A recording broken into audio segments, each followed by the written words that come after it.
Bendiz a minha alma ao Senhor e tudo que há em mim, bendiga o teu santo nome. Bendiz a minha alma ao Senhor e não te esqueças de nenhum dos teus benefícios. Abramos nossas Bíblias no livro de Lamentações, capítulo 3.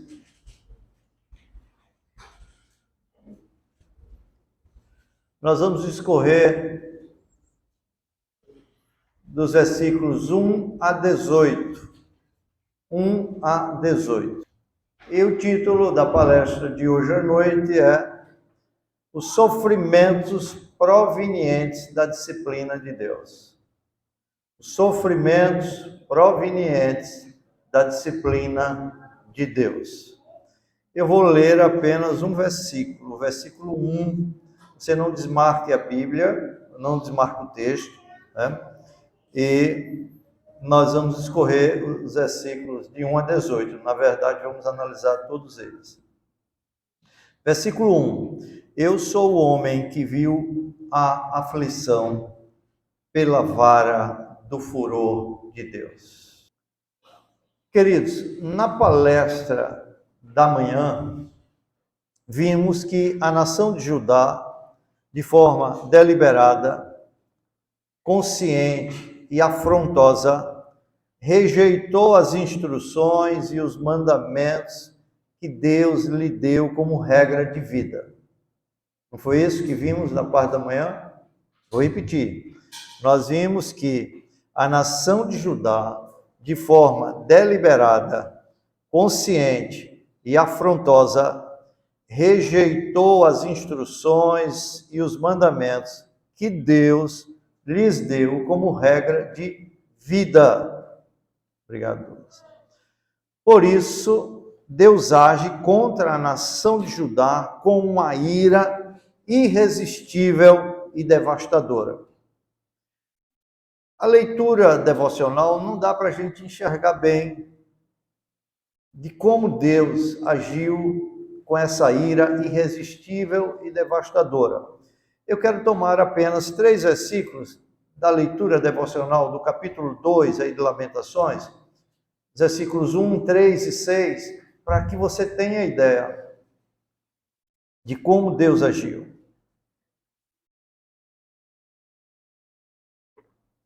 Versículo 1. Como o Senhor cobriu de nuvens na sua ira a filha de Sião, precipitou do céu à terra a glória de Israel, e não se lembrou do estrado de seus pés no dia da sua ira. Segunda vez, num versículo só, 2 vezes ele fala da ira. Versículo 3, no furor da sua ira, cortou toda a força de Israel, retirou a sua destra de diante do inimigo, e ardeu contra Jacó como labareda de fogo que tudo consome em redor. Versículo 6.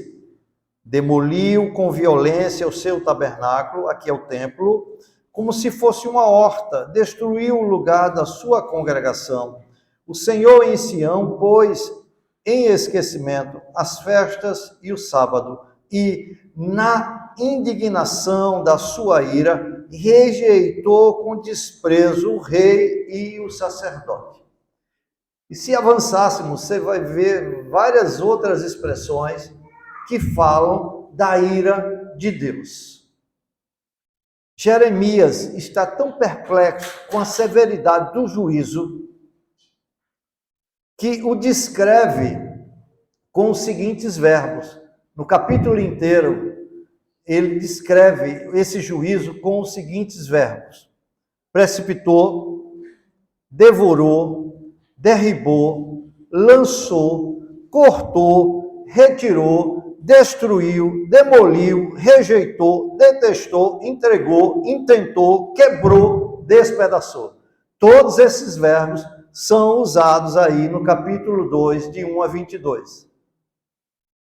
Em todos esses verbos, o sujeito é o próprio Senhor. Foi o Senhor quem fez tudo isso. Isto é, Deus é aquele que executa a ação verbal. Ele é o executor da ira, uma ira paciente e represada que no seu tempo rebentou. O Senhor é tardio em irar-se. Aqui é uma ira paciente, é uma ira represada que no seu tempo rebentou. Acompanhe comigo Lamentações 2,17. Diz assim, ó: o que o Senhor fez, o Senhor o que intentou. Cumpriu a ameaça que pronunciou desde os dias da antiguidade. Derrubou e não se apiedou. Fez que o inimigo se alegrasse por tua causa e exaltou o poder dos teus adversários. Meus irmãos, a verdade é que a nação de Judá está perplexa, sem entender como Deus castigou tão severamente o povo escolhido.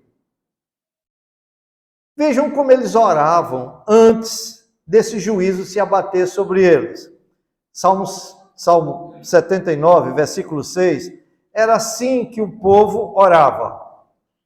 Eles oravam assim: derrama o teu furor sobre as nações que não te conhecem. Era assim que eles oravam. Derrama a tua ira sobre as nações que não te conhecem e sobre os reinos que não invocam o teu nome. Mas aqui, meus irmãos, é a herança do Senhor, a abençoada descendência de Abraão, que está sendo severamente punida com a ira de Deus. Volte para Lamentações, capítulo 2, versículo 20. Vou ler apenas a parte A. Diz assim: vê, ó Senhor, e considera a quem fizeste isso. Senhor, somos teu povo. Considera a quem fizeste isso. Onde as mulheres comeu o fruto de si mesmas, as crianças do seu carinho.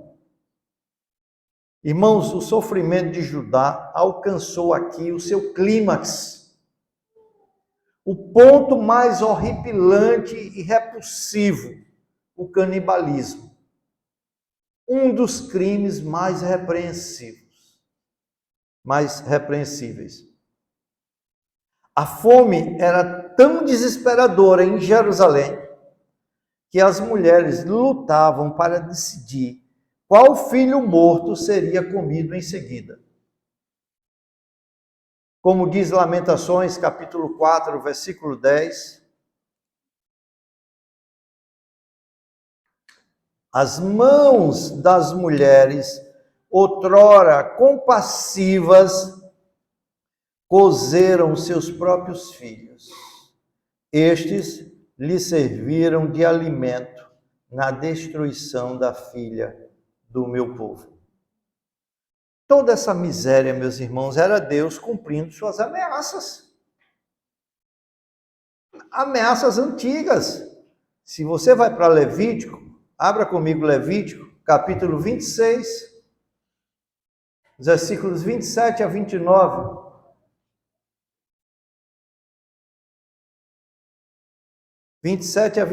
Levítico 26, versículos 27 a 29. Diz assim: se ainda com isto me não ouvirdes e andardes contrariamente comigo, eu também, Deus dizendo, com furor serei contrário a vós outros e vos castigarei 7 vezes mais por causa dos vossos pecados. E qual é o ápice desse castigo? De 7 vezes mais.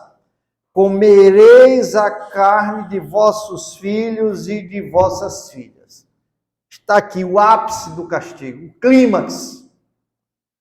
Agora, o que é interessante em tudo isso é que 112 anos atrás, está relatado lá em 2 Reis, no capítulo 6, versículos 26 a 29, os judeus de Samaria, nos tempos do cerco assírio, chegaram a esse ponto. As mães comeram os próprios filhos. Judá não aprendeu com este exemplo e cometeu os mesmos pecados do reino do norte. Irmãos, Deus derrama a sua ira sobre Judá para mostrar que o pecado do seu povo é mais grave e mais danoso que o pecado dos ímpios. Porque o seu povo peca contra o próprio conhecimento. Então aprenda, a ira do Senhor é ainda mais terrível quando se manifesta para com aqueles que gozavam seus favores e de sua compaixão. A ira do Senhor ainda é mais terrível. O texto de Lamentações, capítulo 3, versículos de 1 a 18, mostra que a disciplina de Deus produz sofrimentos sobre o físico e a alma do crente. Daí o título da nossa mensagem: os sofrimentos causados pela disciplina de Deus. E esses sofrimentos na vida do crente, quando estamos falando de disciplina, porque só recebe a disciplina aqueles que são filhos. Esses sofrimentos atingem o físico e a alma do crente. Vamos seguir essa ordem para a gente entender como esse sofrimento acontece. Então, em primeiro lugar, a disciplina de Deus produz sofrimento no físico. Podemos ver isso nos versículos de 1 a 9. Então, o profeta que tinha visto as desgraças do povo e sentido as mesmas dores que eles, agora, tornando-se um com o povo, diz, olha o que ele diz no versículo 3, o versículo 1, capítulo 3, versículo 1.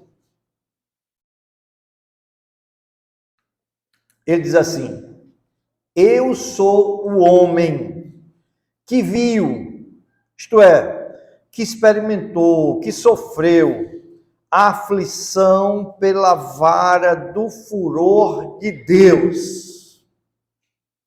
Então, prestem atenção, por favor, nisto. Eu sou o homem, Jeremias está falando dele mesmo, que viu a aflição pela vara do furor de Deus. Agora a pergunta é, o profeta Jeremias pecou contra Deus para que Deus derrame o furor da sua ira sobre ele? Não. Pelo contrário, ele pronunciou a verdade de Deus e o seu povo não deu ouvidos. Entretanto, aqui Jeremias fala como um indivíduo que experimentou em sua própria vida todo o sofrimento que a nação de Judá tinha experimentado. Meus irmãos, é aqui que a gente vê como é difícil ser um profeta para o povo de Deus. Porque não há um verdadeiro profeta sem uma identificação com o próprio povo. O maior de todos os profetas, Jesus Cristo, tornou-se homem. Desceu a esta terra numa identificação completa conosco. E essa identificação traz muito sofrimento. Jesus chorou por Jerusalém. Chorou. Então, o profeta Jeremias mostra que ele sente a aflição do juízo divino contra os transgressores da lei, como se caísse sobre a sua própria cabeça.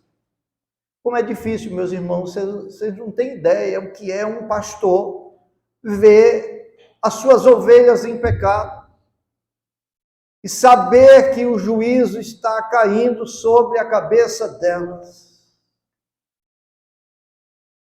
E ele, identificado com essas ovelhas, sofre. Porque entendam uma coisa, o sofrimento causado pelo seu pecado não é só seu. Ele é seu e de outros. ele é seu e de outros. Ele é seu e de outros. Jeremias está sofrendo aqui pelo pecado de outros. Numa época anterior, a Síria, que conduziu o reino do norte ao cativeiro, era o cetro da ira de Deus. Está lá em Isaías, no capítulo 10, versículo 5. Deus chama a Síria de o cetro da minha ira.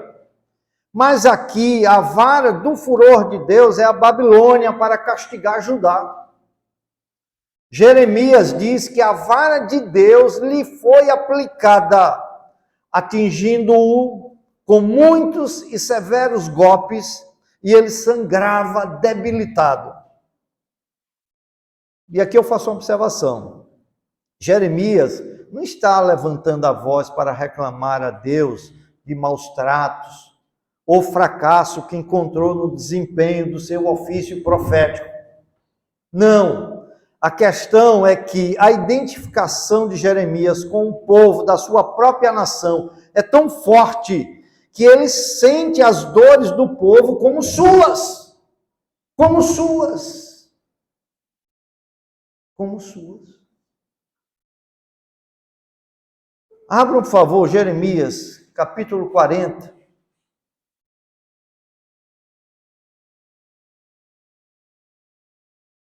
É aqui que a gente vê como é difícil o papel do profeta.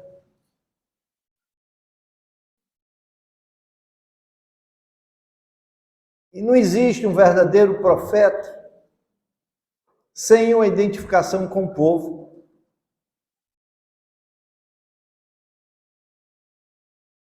Jeremias capítulo 40, versículo 2. Eu vou ler apenas a parte A e o versículo 4, para você entender, e vou explicar. Tomou o chefe da guarda a Jeremias e lhe disse. Isso aqui é quando a Babilônia faz o seu terceiro ataque. Quando ela chega para libertar Jeremias, ele está preso, foi jogado numa cisterna,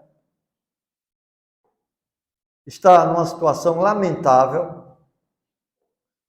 e tomou o chefe da guarda a Jeremias e lhe disse, versículo 4, para ganhar tempo, agora, pois, eis que te livrei hoje das cadeias que estavam sobre as tuas mãos. Se te apraz vir comigo para a Babilônia, vem. Vem. Babilônia sabia que Jeremias profetizava, orientando a nação a se render à Babilônia. E ele diz, olha, se te apraz vir comigo à Babilônia, vem, e eu cuidarei bem de ti. Mas, se não te apraz vir comigo para a Babilônia, deixa de vir. Isto é, vá para onde melhor lhe parecer. Fique à vontade.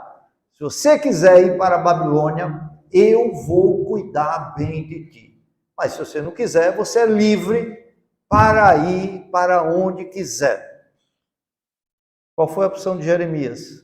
Jeremias preferiu ficar em Jerusalém e partilhar da miséria daqueles que não foram levados ao cativeiro. Jeremias é um tipo de Cristo, meus irmãos. Sua vida foi um longo martírio, no qual ele serviu de juiz e intercessor do povo, um povo que estava empenhado em sua própria destruição. No final, aquele povo vai se associar ao Egito e carrega forçosamente Jeremias ao Egito. Jeremias morre no meio desse povo. Não é sem razão que no versículo 1, Jeremias afirma ser o homem que experimentou de forma singular a aflição pela vara do furor de Deus. A vara do bom pastor havia se tornado um instrumento de tortura para ele, e não um instrumento de conforto. Lá no Salmo 23, a gente vê Davi dizendo, a tua vara me consola. Mas Jeremias está dizendo que a vara que Deus aplicou sobre Judá é um instrumento de tormento para ele, dada a identificação dele com este povo. As dores deste povo eram as dores do profeta Jeremias. Como ele diz em Lamentações, capítulo 2, versículo 4, ele diz assim: entesou o seu arco, qual inimigo? Aliás, deixa-me dizer uma coisa antes de ler isso aqui.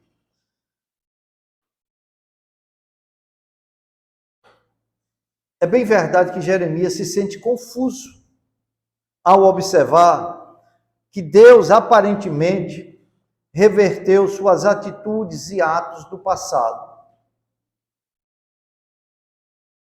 Nem ele compreende tamanha severidade do juízo de Deus sobre o seu próprio povo.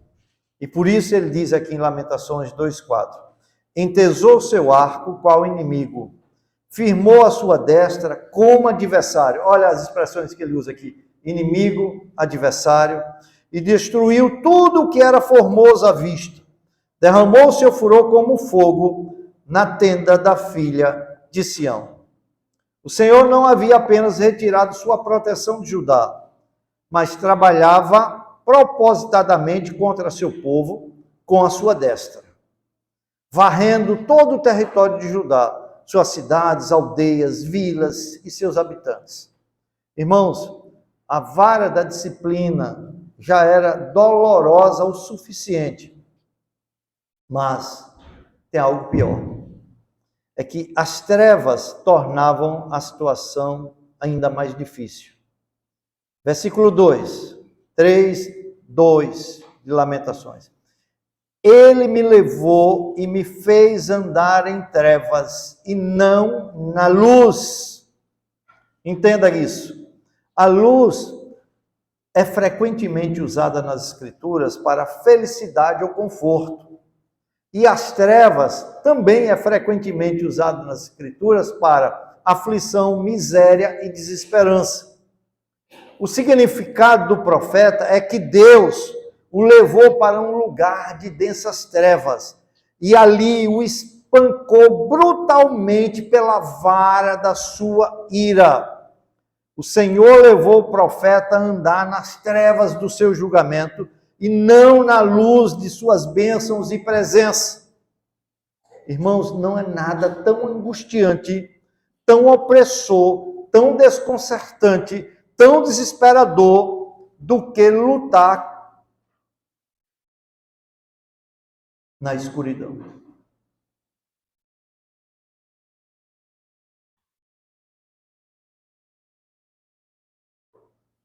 Não há nada tão angustiante como a escuridão.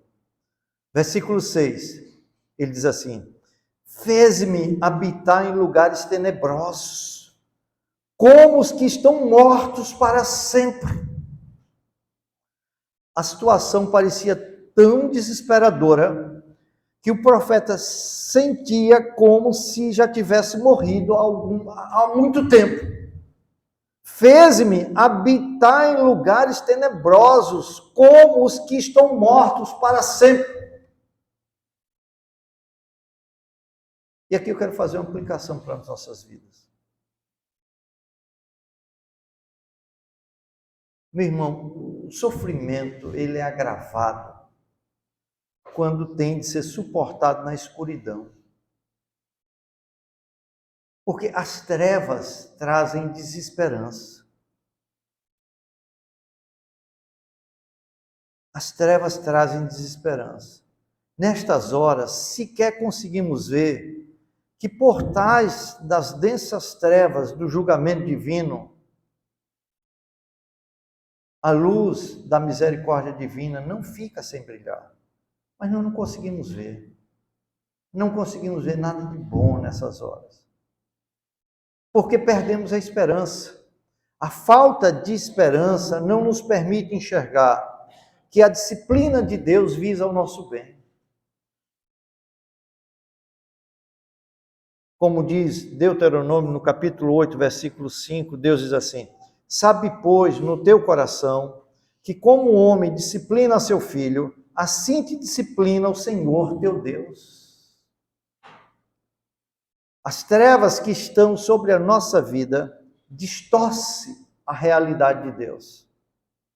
Em lugar de vê-lo como um pai que está cuidando, que está corrigindo, que está disciplinando para o nosso bem, o enxergamos como um carrasco, como um inimigo que tem prazer em afligir. E essa é a percepção que o próprio Jeremias está tendo naquele instante. Ele diz: Deus me levou a andar em densas trevas. Ele é adversário, ele é inimigo. 3:3. Deveras, olha o que ele diz: ele volveu contra mim a mão, de contínuo, todo o dia. E todo dia. E todo dia. Jeremias diz que Deus era um adversário, um inimigo declarado para ele.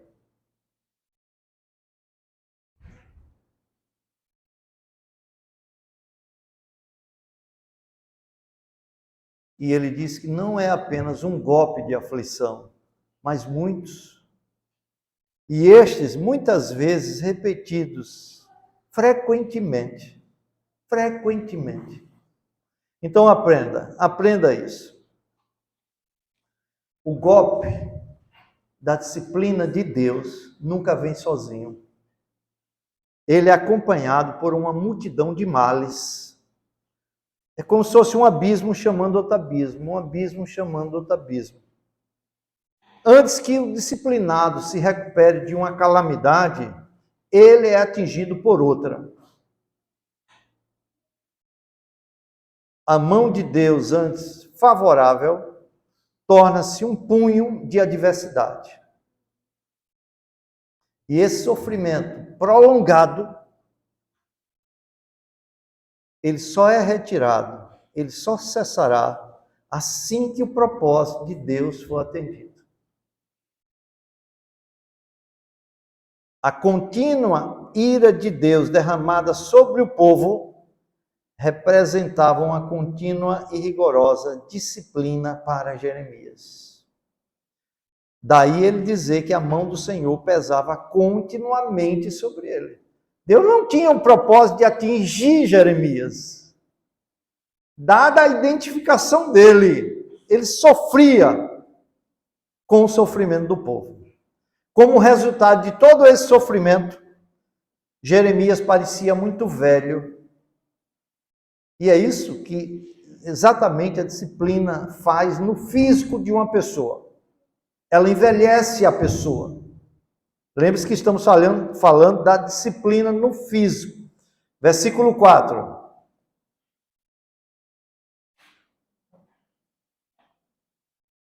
Ele diz assim: fez envelhecer, olha aqui essas expressões, ó. Fez envelhecer a minha carne, a minha pele, e despedaçou os meus ossos. Vocês lembram de que essas 3 palavras? De Jó, no capítulo 2, versículos 4 e 5. Então Satanás respondeu ao Senhor, pele por pele, e tudo quanto o homem tem dará pela sua vida. Estende, porém, a mão, toca-lhe nos ossos e na carne, e verás se não blasfema contra ti na tua face. Jeremias aqui usa as mesmas palavras de Jó, pele, carne e osso, para descrever o que Deus lhe fez. A pele enrugada e gasta de Jeremias não era por causa da idade, mas pela dor excessiva, a ponto de sentir seus ossos esmagados. Irmãos, ouçam isso. A forma física mais forte e mais bonita rapidamente encolhe e murcha sob o golpe de uma grande e esmagadora dor. A dor causada pela disciplina de Deus escurece e embota cada faculdade e rouba a vida de todo o seu encanto. Isso é verdade, irmãos. Às vezes a gente vê pessoas que eram joviais, belas, fortes, afastaram-se de Deus e estão dentro do corpo, deixando o pecador prematuramente velho. Isso nos ensina a não brincar com o pecado, porque a disciplina e correção do Senhor podem ser dolorosas demais. Então aprenda a dor em nosso corpo com a disciplina de Deus, visa-nos lembrar o quanto Deus foi desonrado pelos nossos corpos e por meio dele. E agora Ele nos disciplina no nosso corpo. Um corpo que não glorificou a Deus, desonrou a Deus, e por meio desse corpo Deus foi desonrado. E a dor vem para que nos lembremos o quanto desonramos a Deus nos nossos corpos e por meio deles. Principalmente aqui, naqueles pecados sexuais, que envolvem diretamente o corpo. Como Jó, Jeremias está cercado de amargura e sofrimento. Versículo 5. Olha o que ele diz. Ele está falando do que Deus fez com ele. Afora isso, meus irmãos, toda a perseguição que ele sofria do seu próprio povo. Edificou contra mim e me cercou de veneno. Aqui é de fel, de amargor e de dor.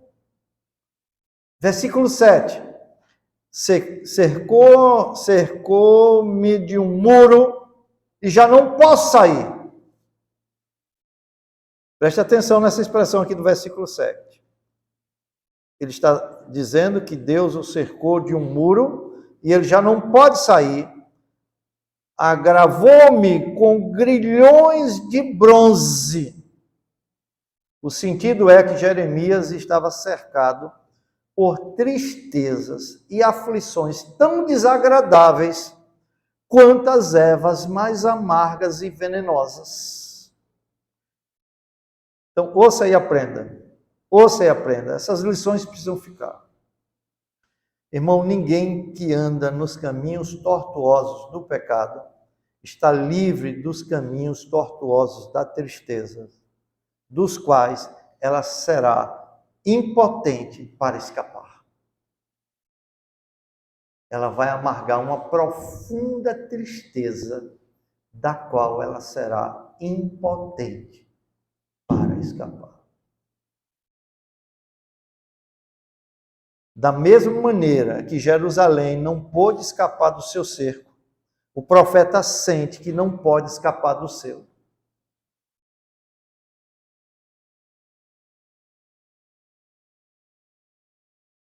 Meus irmãos, a gente às vezes, como um profeta de Deus, um pastor, numa igreja, a gente se encontra muitas vezes numa situação assim, sente cercado e não pode fugir, porque Deus nos ocasionou para aquilo, para aquele lugar, para aquele momento, para aquele sofrimento, e a gente só tem que chorar juntamente com o povo que chora, um povo rebelde que está debaixo de uma disciplina e que nós, na liderança da igreja, sofremos pela rebeldia deles.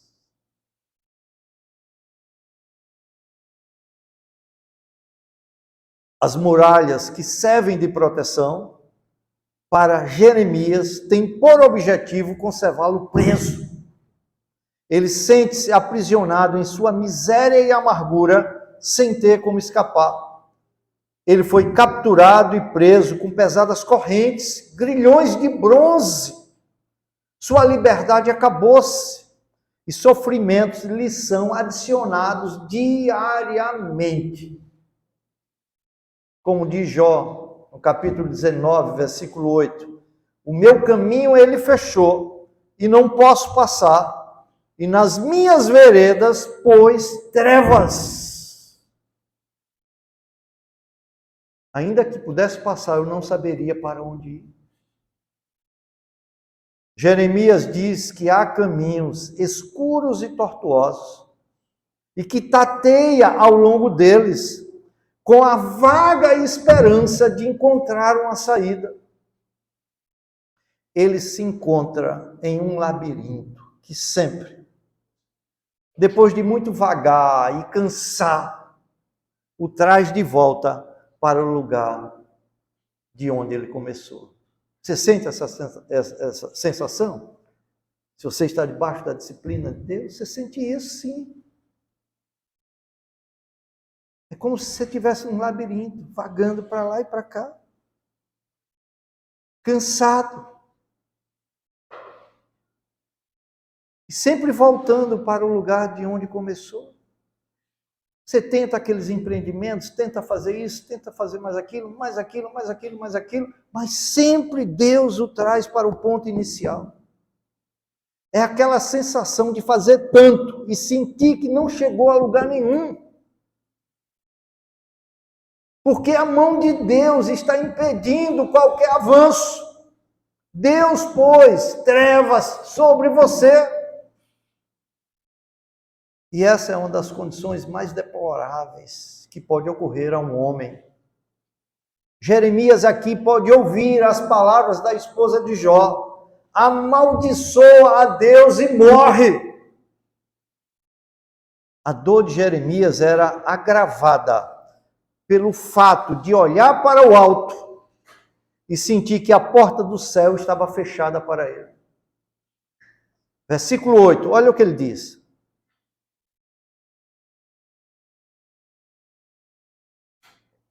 Ainda quando clamo e grito, ele não admite a minha oração. Por 2 vezes, Deus proibiu Jeremias de orar pelo povo de Judá. Por 2 vezes. Abra aí Jeremias, capítulo 11, versículo 14.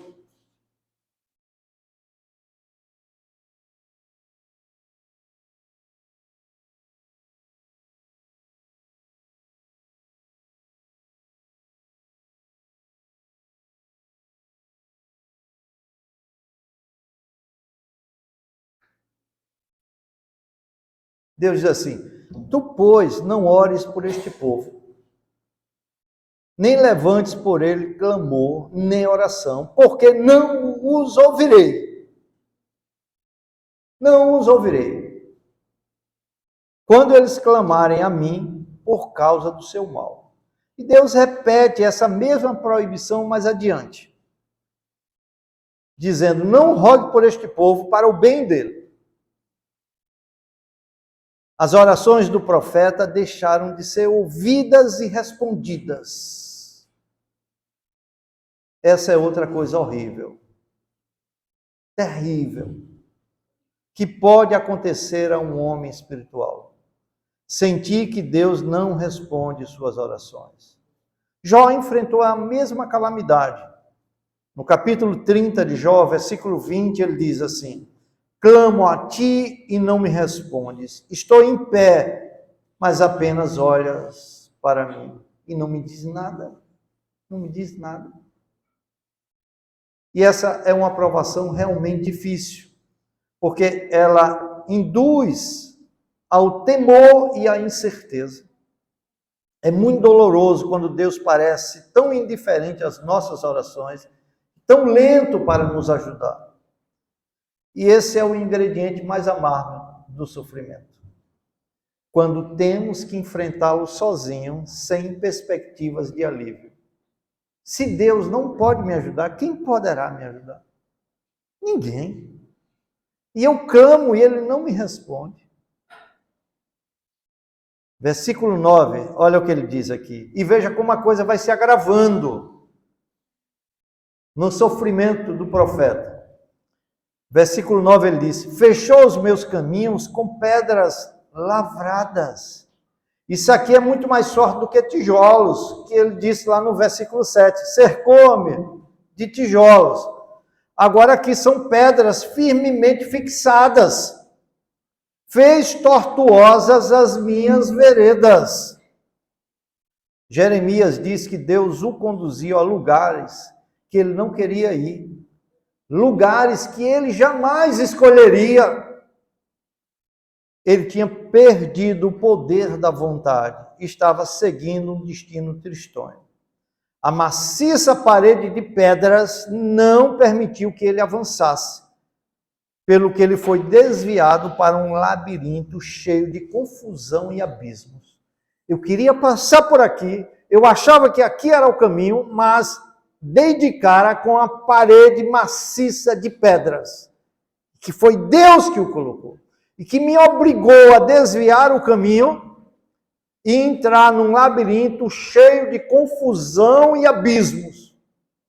E em qualquer direção que procurasse ir, ele encontrava dificuldades. Não havia saída. Suas frustrações são quase insuportáveis.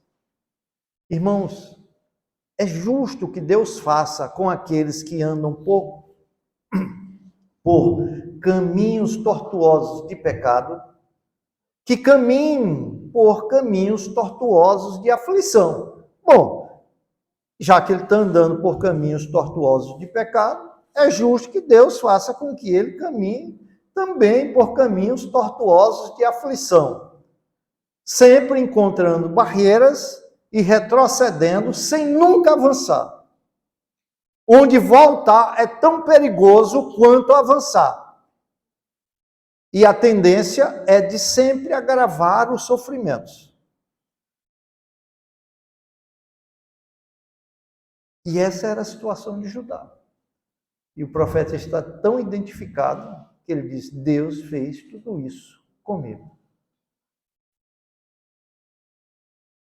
Porque Deus tem um propósito.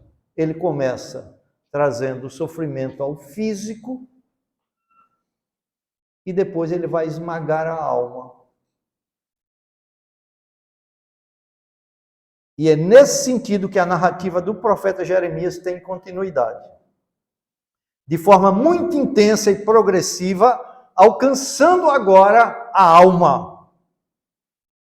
Então nós vimos a disciplina de Deus produz sofrimento no físico, e agora em segundo e último lugar, vamos ver que a disciplina de Deus produz sofrimento na alma, versículos de 10 a 18. Aqui é um estágio superior, porque se a alma estiver bem, dá para suportar o físico, dá para sustentar o físico, mas se a alma estiver mal, não tem físico que suporte. Então, a disciplina de Deus, ela produz sofrimento no físico e ela produz também sofrimento na alma. Jeremias agora passa a retratar Deus como um animal selvagem, pronto para rasgar em pedaços qualquer coisa que cruze seu caminho. Versículo 10.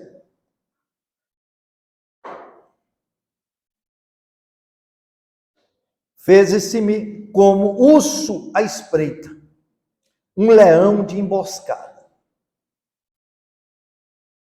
Jeremias agora diz que sua aflição é comparada a alguém que foi emboscado, atacado por animais ferozes, como o urso ou o leão. Isto é, os perigos que ele enfrenta trazem-lhe tristeza, dor e estraçalha sua alma. Entretanto, não podemos perder de vista que foi Deus quem levou a vítima à emboscada. O leão disciplinar de Deus foi enviado para atacar o pecador. O leão rugiu muito tempo. O pecador não deu ouvidos. Agora Deus preparou uma emboscada e levou o leão disciplinador para rasgar a sua alma. O resultado dos ataques é a desolação e graves sofrimentos na alma. Versículo 11. Desviou os meus caminhos e me fez em pedaços. Deixou-me assolado. Notem que a figura do leão ainda é mantida. Ele fugiu do urso e, assustado quando vira de lado, é apenas para dar de cara com o leão, que de repente pula em cima e o rasga em pedaços. Não há como escapar, meus irmãos. De modo que, pasmo, com terror e dor, ele é impotente para fugir. Irmãos, isso nos deixa ver que a desgraça da destruição já está declarada contra os que praticam a iniquidade. E que a destruição virá de surpresa, como um turbilhão, de repente e rapidamente. Eu gosto muito do texto de Eclesiastes, capítulo 9, versículo 12. Abre esse texto e você vai perceber que a destruição vem de surpresa, aspas aí, né? Como um turbilhão, de repente e rapidamente. Versículo 12. Pois o homem não sabe a sua hora, como os peixes que se apanham com a rede traiçoeira, e como os passarinhos que se prendem com laço, assim se enredam também os filhos dos homens no tempo da calamidade, quando cai de repente sobre eles. Inevitavelmente, o transgressor sentirá na alma as dores da sua iniquidade. Então, tudo que ele cuspiu para cima cairá de volta no seu próprio rosto. Irmãos, Deus é infalível em seu tratamento do pecado. Versículo 12. Eu acho esse texto tremendo aqui, esse versículo. Entesou o seu arco e me pôs como alvo a flecha. Olha, a comparação do leão aí no versículo 10 sugere naturalmente a do caçador. Então, observe a cena agora. Quando o fugitivo ferido está sob a pata do leão, o caçador surge.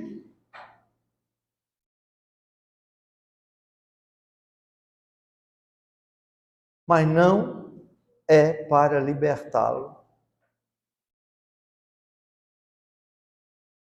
Não é o leão, mas a pobre vítima mutilada que é alvo das flechas do caçador. O caçador torna-se outro atacante e completa a obra de destruição. É aquela fagulha de esperança. Olhou, viu o caçador, disse, pelo menos eu tenho uma esperança. Mas o caçador mirou a flecha, não foi no leão, foi nele, que está debaixo da pata do leão, para concluir a destruição. Jeremias diz ser a vítima debaixo da pata do leão. O caçador é Deus, que arma o seu arco e atira suas flechas envenenadas na pobre vítima. Jeremias diz que Deus, um caçador experiente, atira flechas mortais da sua ira em direção ao seu coração. Versículo 13. Fez com que me entrassem no coração, a palavra aqui literalmente é rins, a sede das emoções, as flechas da sua aljava.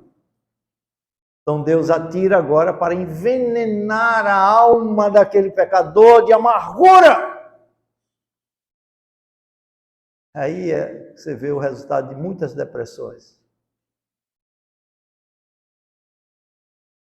Jeremias apropriadamente denomina suas aflições flechas, porque como flechas, elas vieram sobre ele rápida e subitamente, uma após outra, e o feriram profundamente. E ele as chama de flechas de Deus, porque todas as aflições vêm dele. E a mão de Deus era de forma singular, visível e eminente em seus sofrimentos. Meus irmãos, Deus tem muitas flechas em sua aljava para ferir rapidamente e profundamente o coração do pecador. Ninguém pode ferir como Deus. Suas flechas envenenadas amarguram profundamente a alma, fazendo com que a alma perca o sentido da vida.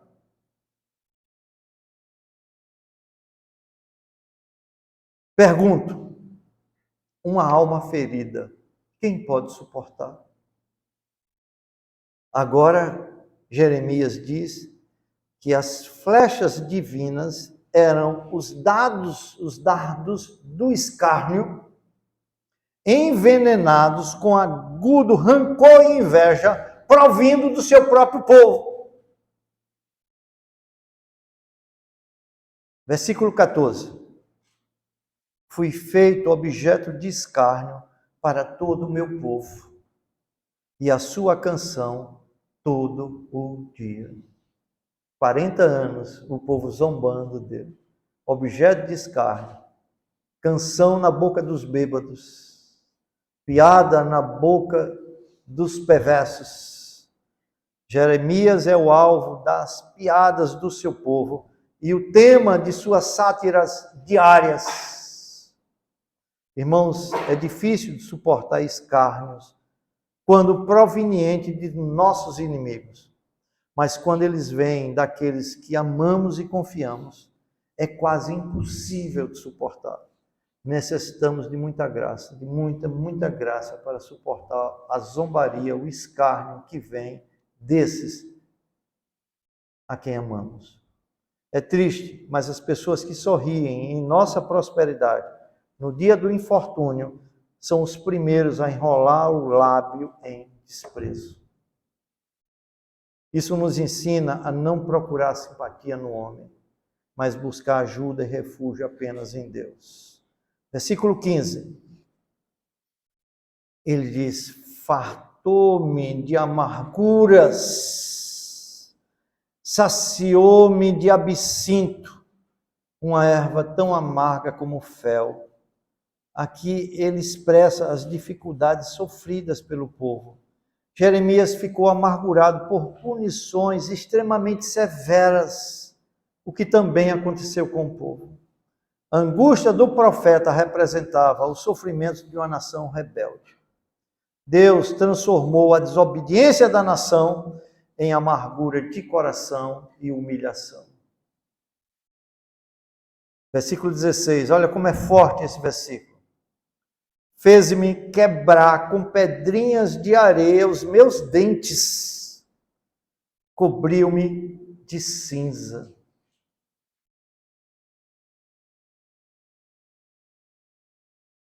O pastor Alain, na sua oração, fez uma imprecação em relação aos governantes ímpios, perversos, e ele citou essa expressão: Senhor, quebra-lhes os dentes.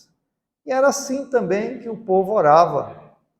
Se você olhar lá no Salmo 3, versículo 7, o salmista pedia ao Senhor que quebrasse os dentes dos ímpios. Agora, mediante o poder de Deus, Jeremias diz que foi forçado a mascar pedrinhas, como se só tivesse areia como alimento. Deus lhe oferecia seu pão diário, recheado com pedrinhas de areia. Dificilmente alguém pode ler essa descrição sem sentir dor nos dentes. Além do que, ele diz que Deus o cobriu de cinzas. Isso aqui é como ser esmagado no pó pelo pé divino, que o pisava no pescoço, retirando toda a sua respiração. Isso aqui é uma descrição gráfica do profundo desespero da alma de Jeremias. Jeremias vai pedir a Deus a morte. Ele vai pedir a Deus a morte. Mate-me, Senhor. Irmão, todo aquele que anda nos caminhos tortuosos do pecado, no dia do furor da ira de Deus, será fechado dentro dos caminhos tortuosos da tristeza, da qual ele será incapaz de escapar. O que lhe espera é desespero, é desespero, é desespero. Versículo 17. Veja. Afastou a paz de Deus. Afastou a paz de minha alma. Esqueci-me do bem-estar, da prosperidade da vida. Queridos, paz com Deus é a fonte da felicidade permanente e transbordante. E o seu desfrute está condicionado à obediência.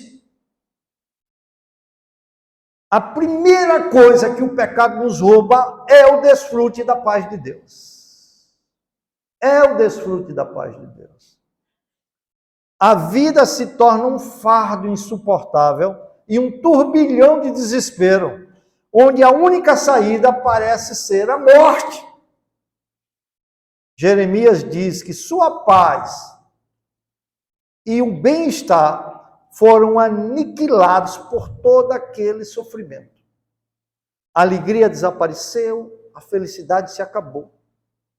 A vida de Jeremias não mais valia a pena ser vivida. Os dias bons tinham desaparecido. Ele tinha se afastado tanto da paz e da prosperidade que perdera toda a noção sobre essas coisas. Veja o que o sofrimento faz, né, meu irmão? O sofrimento da disciplina de Deus.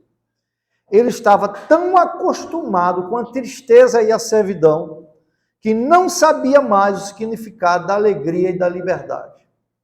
Esqueci-me do bem. Ele disse, eu nem me lembro mais o que é isso. Se um dia eu fui feliz, eu não me lembro mais. Se um dia eu tive paz, eu não me lembro mais. E o pior, ele nunca esperava vê-lo de novo. Olha o desastre aqui. Ele registra a profundidade do seu desespero ao dizer, olha, versículo 18. Então disse eu, já pereceu a minha glória, o meu vigor, como também a minha esperança no Senhor. Isso aqui é descer até onde se pode descer. Aqui não tem mais como descer. Enquanto você mantém a esperança, há uma sustentação ainda, por maior que seja o sofrimento. Mas ele disse, olha, eu já não tenho mais vigor, já não tenho mais força, já não tenho mais coragem, já não tenho mais ânimo, já não tenho mais nada. E o pior, eu perdi a minha esperança no Senhor. É impossível conceber uma condição mais lamentável e desesperada do que essa. Quando a pessoa não tem prazer no presente e não tem esperança no futuro. O profeta certamente atingiu o fundo do seu desespero. Não há profundidade inferior. Ele sentia-se sem esperança e sem Deus no mundo. A condição dele é a condição de todos os ímpios que não têm Deus. Na hora do seu sofrimento, na hora que o infortúnio bate à sua porta, é assim que ele se sente. Esse é o resultado mais triste do sofrimento, quando a alma perde a fé na bondade e na misericórdia de Deus. Ele perdeu a esperança. Deus não era mais seu ajudador. A esperança é o apoio dos miseráveis, mas quando ela se perde, nada mais resta para consolar e confortar a alma. Como alguém disse, escuta isso, alguém disse assim, a esperança é a última ligação entre a sanidade e o colapso mental. Estou enlouquecendo. Estou enlouquecendo. Contudo, irmãos, na pedagogia de Deus, às vezes a coisa tem que piorar bastante para poder melhorar. Deus sabe o limite, até onde você pode suportar. Deus sabe até onde você pode descer. Até Ele alcançar o propósito que quer na sua vida. Até Ele te quebrar. Até Ele te trazer o arrependimento, a fé, a reconciliação, a santificação.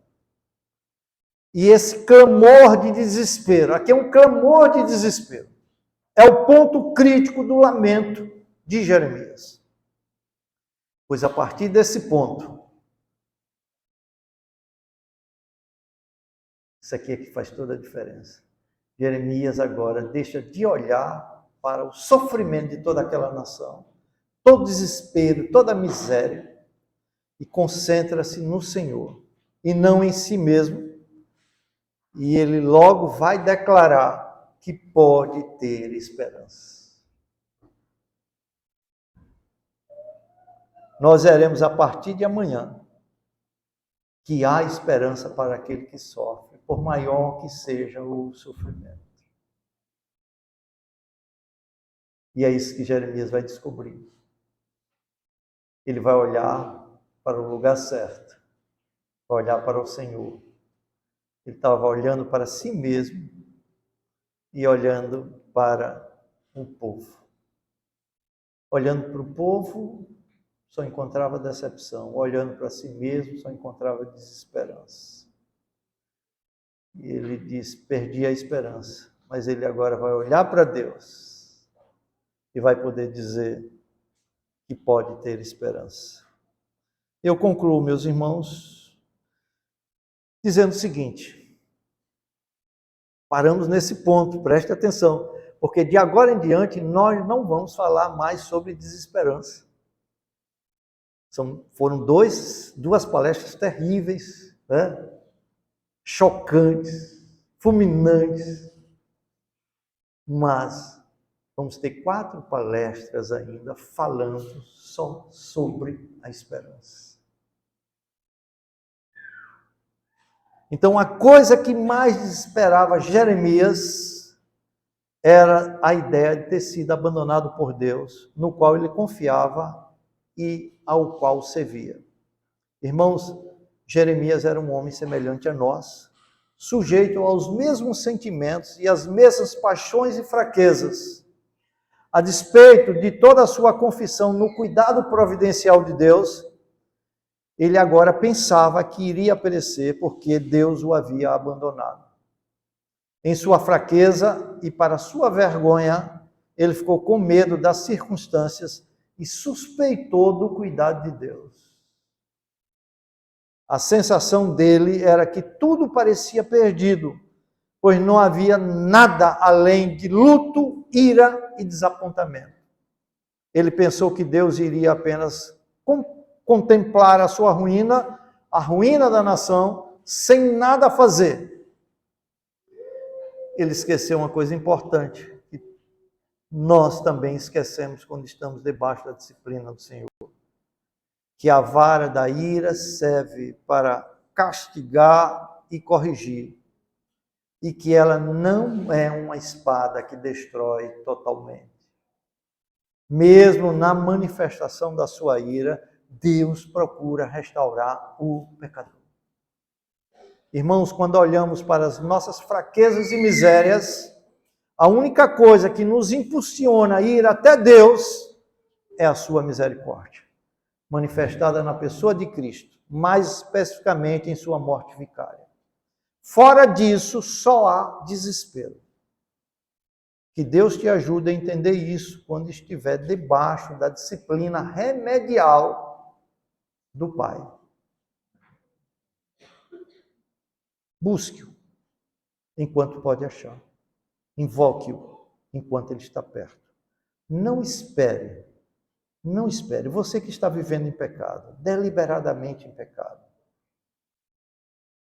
Não espere cruzar aquela linha invisível que Deus demarcou para descer a sua ira de forma devastadora sobre a sua vida. Em Cristo, agora, você pode recorrer a Deus, clamando pelo seu perdão, clamando por sua graça, clamando por sua misericórdia. E se você fizer isso, Cristo virá em seu socorro e vai restaurar a sua vida e a sua comunhão com Deus. E vai colocá-lo não em densas trevas, não em caminhos tortuosos, não em caminhos cercados com muros de pedras, mas em caminhos de santidade, caminhos que agradam ao Senhor. Reconheça como é terrível e como é destrutivo o pecado, como é humilhante, como é vergonhoso. A sua nudez pode ser exposta a qualquer instante. Tudo aquilo que você está fazendo às escondidas, Deus pode trazer às claras. Deus te trouxe hoje, está te dando a oportunidade de você experimentar essa graça do arrependimento e de crer na obra que Cristo fez em seu favor. Que Deus o abençoe e lhe dê essa graça. Em nome de Jesus. Amém.